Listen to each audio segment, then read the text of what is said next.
السلام علیکم four class. کل ہم نے سبق علامہ اقبال رحمۃ اللہ علیہ اور قائد اعظم رحمۃ اللہ علیہ کے مشقی سوالات سوال نمبر 1 اور سوال نمبر 2 حل کیے۔ علامہ اقبال رحمۃ اللہ علیہ ہمارے قومی شاعر ہیں جنہوں نے اپنی شاعری کے ذریعے بر عظیم کے مسلمانوں کو غفلت کی نیند سے جگایا اور انہیں آزادی کی راہ دکھائی۔ علامہ اقبال رحمۃ اللہ علیہ نے 29 دسمبر 1930 کو الہ آباد کے مقام پر آل انڈیا مسلم لیگ کے سالانہ اجلاس کی سربراہی کی اور آزاد ملک کا تصور پیش کیا۔ اسی لیے آپ کو مصور پاکستان بھی کہا جاتا ہے۔ قائد اعظم محمد علی جناح رحمۃ اللہ علیہ پاکستان کے بانی ہیں۔ انہوں نے دو قومی نظریے کے تحت مسلمانوں کے لیے آزادی کی جدوجہد شروع کر دی۔ 23 مارچ 1940 کو لاہور میں آل انڈیا مسلم لیگ کا تاریخی اجلاس ہوا تو اس کی صدارت قائد اعظم رحمۃ اللہ علیہ نے کی، جس میں بر عظیم کے مسلمانوں کے لیے الگ آزاد مملکت کا مطالبہ پیش کیا گیا تھا۔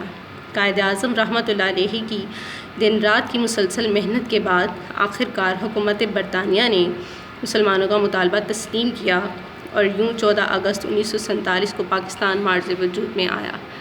علامہ اقبال رحمۃ اللہ علیہ اور قائد اعظم رحمۃ اللہ علیہ ہمارے عظیم محسن ہیں جن کی خدمات کی بدولت آج ہم آزاد فضا میں سانس لے رہے ہیں۔ آئیے سبق کو مد نظر رکھتے ہوئے بقیہ مشقی سوالات حل کرتے ہیں۔ سوال نمبر 3 خالی جگہ پر کریں۔ نمبر 1 علامہ اقبال رحمۃ اللہ علیہ ہمارے قومی ڈیش ہیں۔ شاعر۔ نمبر 2 علامہ اقبال رحمۃ اللہ علیہ کو ڈیش کہا جاتا ہے۔ مصور پاکستان۔ نمبر 3 علامہ اقبال رحمۃ اللہ علیہ نے قائد اعظم رحمۃ اللہ علیہ کو پے در پہ خط لکھے۔ قائد اعظم لکھیں گے یہاں پر۔ نمبر 4 قائد اعظم رحمۃ اللہ علیہ نے ڈیش کے مشورے کی بہت قدر کی۔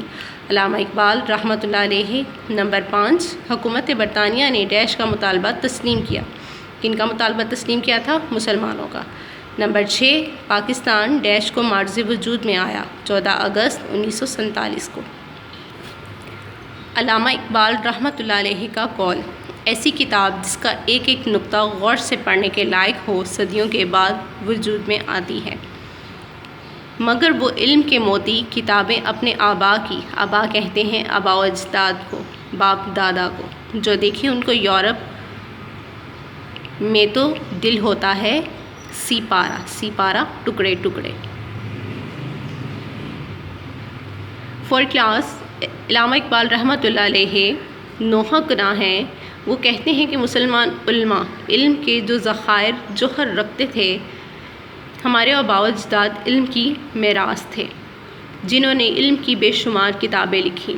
اس وقت اہل یورپ جہالت میں ڈوبے ہوئے تھے۔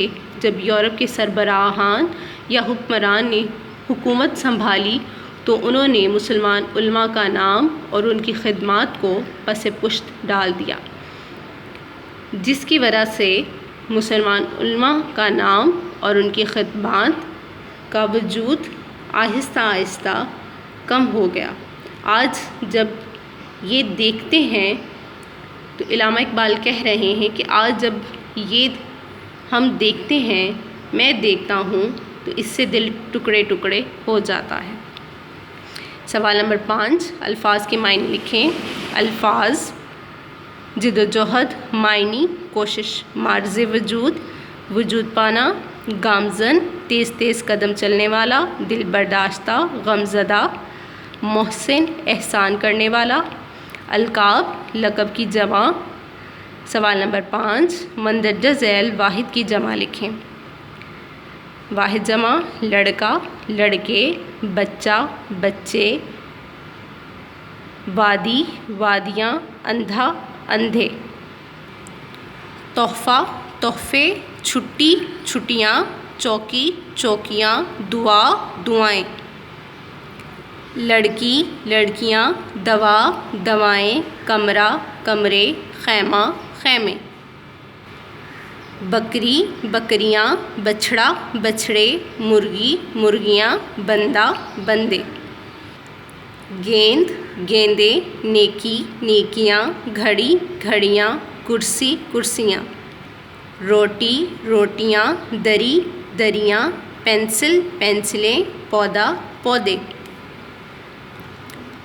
سوال نمبر